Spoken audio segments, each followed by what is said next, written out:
On today's episode of Aqua Kids, it's all about adventure safety training.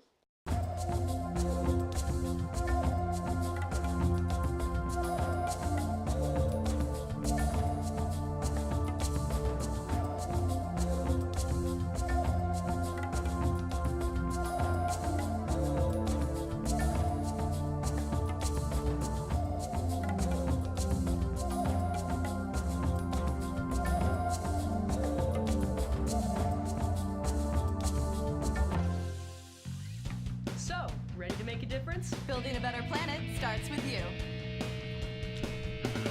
Aqua Kids, traveling around the world, going where we've never been before, having fun and so much more, learning from our friends of the sea, saving them is up to you and me. Aqua Kids. Hey everyone at home, welcome to another great episode of Aqua Kids. I'm Drew. And I'm Katie. As we are beginning our Alaskan Adventure series, we figured it was important to get some hands-on training so we could stay safe in the Alaskan environment. So today's show is all about Alaskan adventure safety. From learning how to stay safe from bears to cold water training, we're going to learn all the details we need to know about surviving in the Alaskan wilderness. All right, well, let's get started. Well, it's the first day of our Alaskan adventures, and we've set up camp here at the Matanuska River campsite. But before we can get settled in, we have to go over some serious safety precautions for setting up camp in Alaska. That's right, and a great place to start is with the U.S. Fish and Wildlife Service office in Anchorage, where we learned all about bear safety. If you're a Fish and Wildlife Service employee in Alaska, you are required to take bear safety and awareness training. And the goal of the training is basically to provide you with the skills and knowledge that you're going to need to be able to work safely in bear habitat. There are many ways to prevent encounters with bears in the wild, but if you do experience an encounter with a bear, there are ways to promote a positive outcome, and that's through respect, awareness, and knowledge. And our policy requires that when you're out there working with Fish and Wildlife Service staff, that you avoid bear encounters to the extent possible. So I've heard about bear bells. Would that help the bears be more aware of our presence? Yeah, sure. I mean, anything that makes noise is, something that's going to alert a bear, and they're useful. There's some scientific evidence to suggest that bells, the sound frequency is similar to that of bird calls, so they may not be the best way to make noise. Your voice is very easy and very good. I mean, you want bears to be able to identify you as humans, so voice is a good indicator for that, obviously. Bears are very intelligent and curious by nature, but they can also be motivated by food, which means that you should always be aware of your physical surroundings when you're in bear country. Bear attacks are very rare, and it's important to keep that in mind. Everything in life carries some risk. Getting on an airplane and flying up here like you did involved some risk. There were a total of 282 recorded bear attacks in Alaska from 1880 to 2005. That averages to about 2 to 3 attacks per year, which is really low. And the majority of these attacks were of brown bears. They were also mostly from solo hunters and hikers that were moving too quietly in the wild to allow the bears to know they were coming, leading to a surprise encounter. Now, what's the difference between a brown bear and a grizzly bear? Okay, brown bears and grizzly bears are the same species, Urctus arctus. In Alaska, grizzly is basically just a term that we use for a bear that occupies inland habitat. So brown bears are the ones that occupy the coast. You may not always know whether you're dealing with a black bear or a brown bear, but hopefully I can help you understand if you're dealing with a defensive bear or a non-defensive bear. And a defensive bear is a bear that has perceived you as a threat, okay? Think about yourselves when you're scared. All of a sudden there's something that threatens you. Possibly and probably in the case of a bear, you've invaded its personal space, or it's accidentally encountered you and is threatened. The way that you'll know whether you're dealing with a defensive bear or not is it'll show some signs of stress.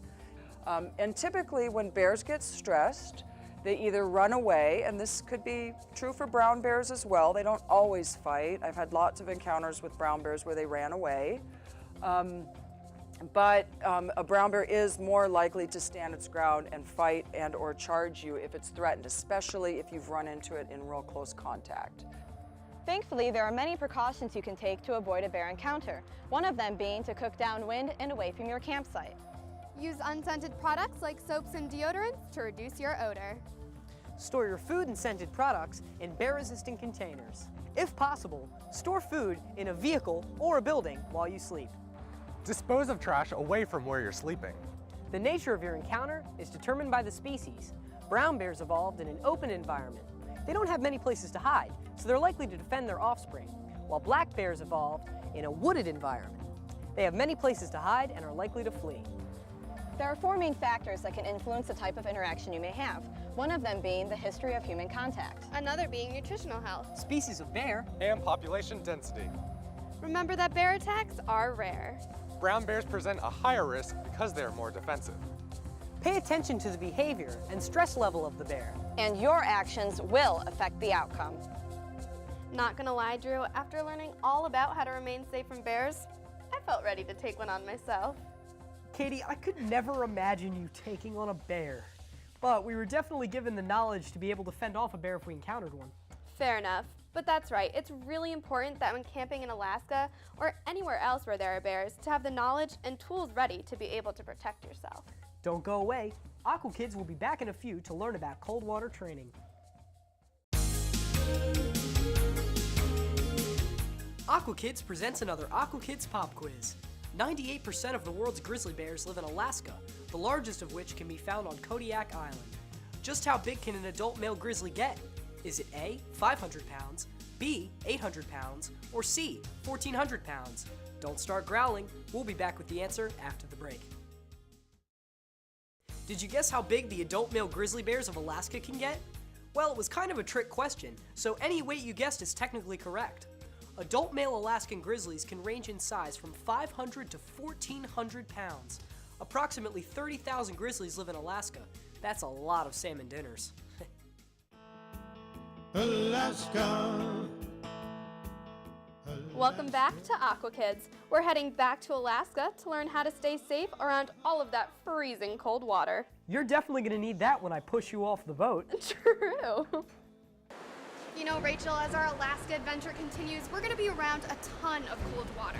And in the event of an emergency, we're going to need to know what happens. That's right. This water is coming straight from the glaciers, so it's going to be freezing. Let's go meet up with Joe McCullough from the Office of Boating Safety and learn more. The threat of cold water immersion is one of the most deadliest that we have to deal with in the boating safety program in Alaska. So Joe, what happens in this situation and what can people do if they're experiencing this? Well, the thing that happens is they gas, they hyperventilate, they panic. It's uncontrolled breathing. So what they can do is get control of their breathing. One of our superstar instructors, Deb Ilioki, in her class, she'll make them count down to 5. 5, 4, 3, 2, 1, and get control of their breathing. So we're all standing around this bucket of ice. What are we going to do with it? Well, this is a rather artificial example of cold water immersion, but you're going to stick your hands in here, which is going to cause vasoconstriction and reduce blood supply to your hand. And then we're going to ask you to put a life jacket on, and your fine motor skills, hopefully, will be deteriorated. All right, gentlemen, it's time to get cold. Put your arms in and see how long you can last. Oh man. Immediately you feel it, don't you? Yep. It's like tiny needles. It's actually kind of nice. No, it's not.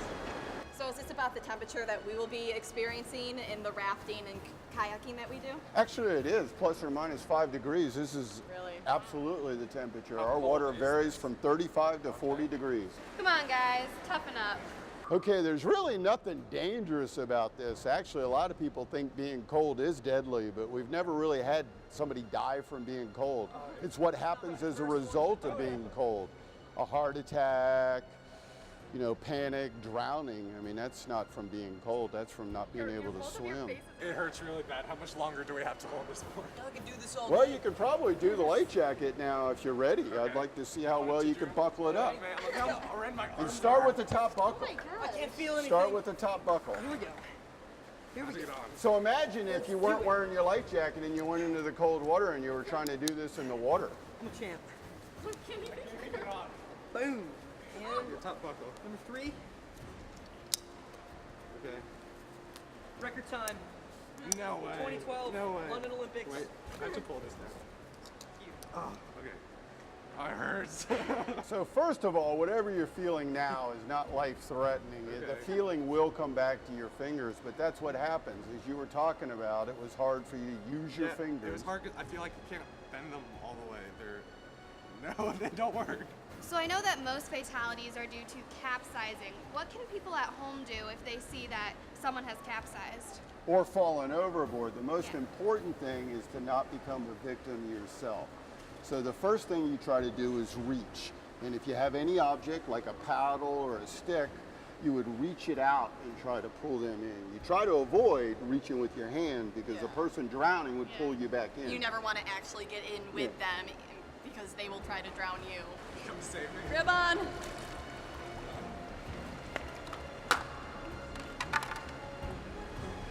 right, Drew.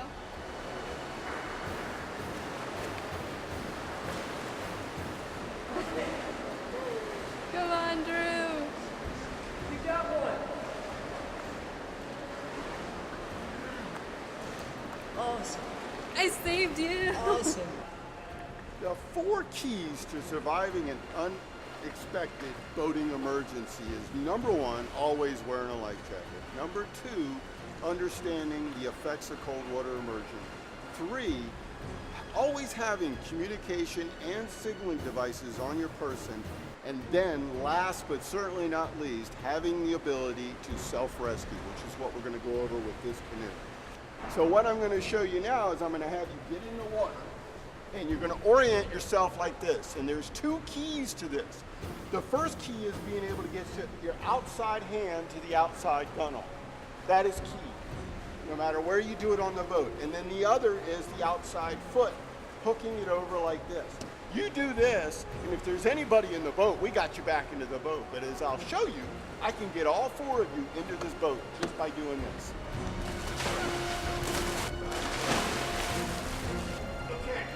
Now, like I said, what you're going to do, one of you come up here.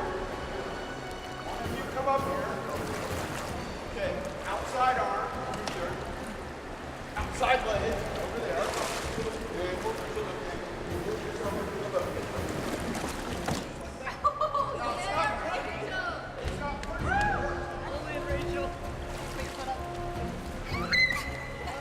Just like that, yeah. And then go back to the back. All right, outside arm, and outside leg. And what I can do is tilt it, and then tilt it when I'm popping it in.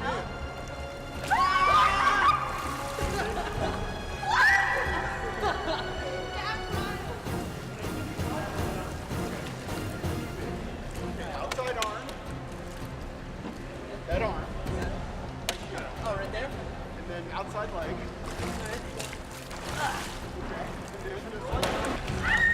Yay!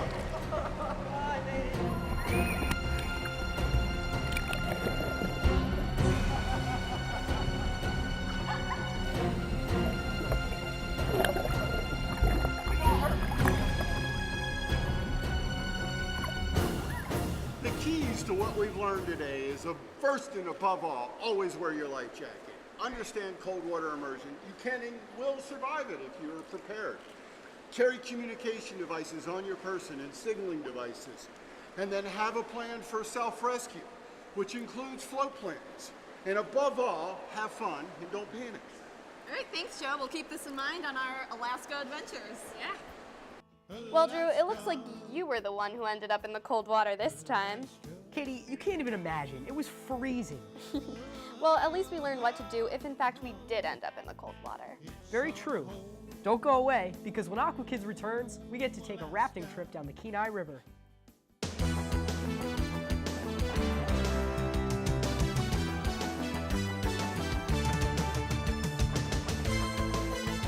If you crave excitement, a wild ride, and roaring rivers, then whitewater rafting is the sport for you. Whitewater rafting is divided into classes, or skill levels, from Class 1, with very small rough areas and no maneuvering required, to Class 6, which is so rough and dangerous that just surviving the huge waves, giant rocks, and other hazards is considered a feat of amazing skill. My advice? Start out slow. Class 1 or 2 will give you all the thrills you need for now. Alaska. Welcome back to Aqua Kids. You better get ready because we're headed on a rafting trip down the Kenai River where we're going to get a really cool look at some of the animals living there. I'm so excited. Let's go. We're rafting down the Kenai River on the Kenai Peninsula in Alaska. And we're going to have a great whitewater adventure. Wow, this is fantastic. It's gorgeous. Katie and Clark are about to go down a set of rapids known as the Can Opener, so we're gonna see them have a good time. Oh my God. Oh my God! I just got soaked. Oh, it's like Katie got That was splashed. awesome. I wonder how many times Katie's going to scream on this episode. Spencer, can you tell us a little bit about the glaciation of the area? Yeah. You guys see this big bank up on the far river right side over here? Oh. That whole embankment is the old lateral moraine of a glacier. This whole area was glaciated about 10,000 years ago. It was all covered in a giant ice cap. Wow. So as the glacier moves forward, it pushes this big wall of sediment up and to the right. And then as the glacier retreats, that's all that's left behind it after it melts. What wildlife can we expect to see on our trip? Well, it's hard to expect to see anything. It kind of comes and goes as it pleases. Right. There are moose that inhabit this area, as well as grizzly bear and black bear. Cool. Some different kinds of fish in the river. A lot of bald eagles.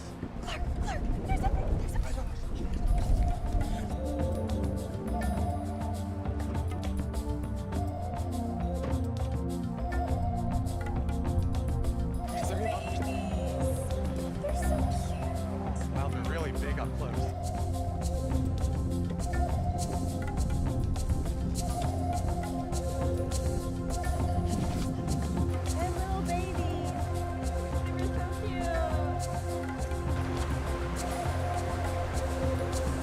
Catch some speed.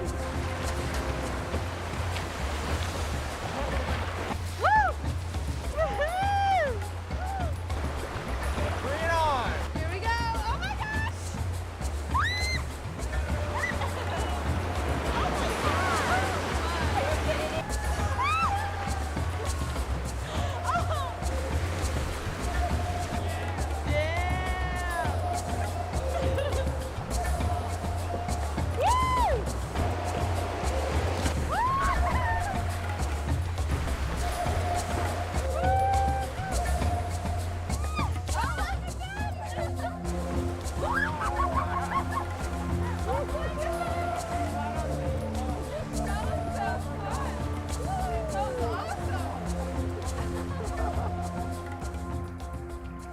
Do you know anything about the history of this place? Well, this area was originally homesteaded for different gold mining and trapping purposes, and hunting as well. But then it was later set aside as a national wildlife refuge. Oh, okay. Do people still look for gold here? Most of the areas along this river have been pretty heavily dredged. You might be able to find a little bit in some of the smaller tributaries, but right here along the Kenai, it's pretty mined out. I'm gonna go hunting and get rich.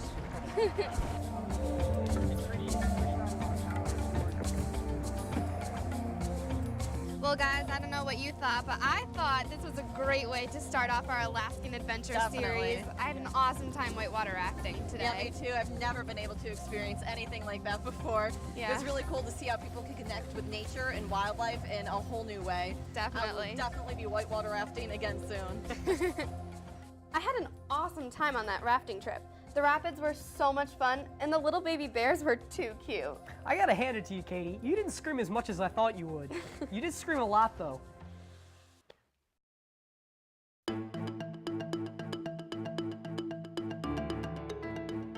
Aqua Kids presents Aqua News. Here's our top story: the dangers of Alaska's Pebble Mine. Located in the headwaters of the two major rivers flowing into the Bristol Bay in Alaska, the Pebble deposit is one of the world's largest storehouses of gold, copper, and other natural resources. Because of the area's abundant raw materials, many have proposed constructing a mine in the Pebble deposit. However, due to the expanse, location, and geochemistry of the area, constructing the mine would lead to extreme pollution of the Bristol Bay. With the bay serving as one of the most productive wild salmon strongholds in the world, supporting a $500 million fishery, the establishment of this mine would have many environmental and economical impacts.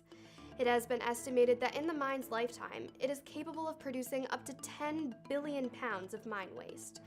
Any leakage of this waste into the environment would undoubtedly serve fatal effects for Bristol Bay's salmon run.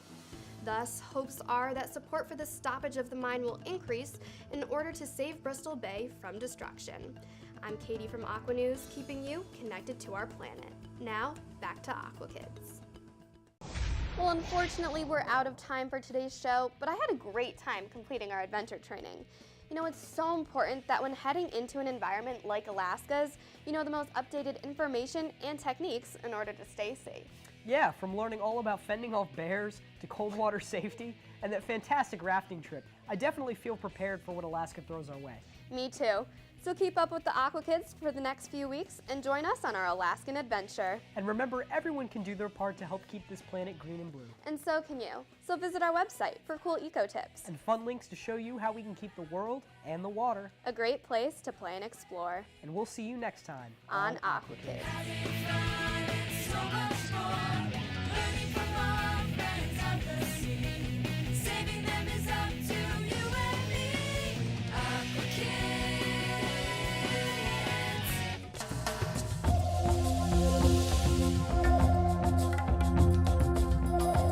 Furniture for the Aqua Kids set provided by IKEA.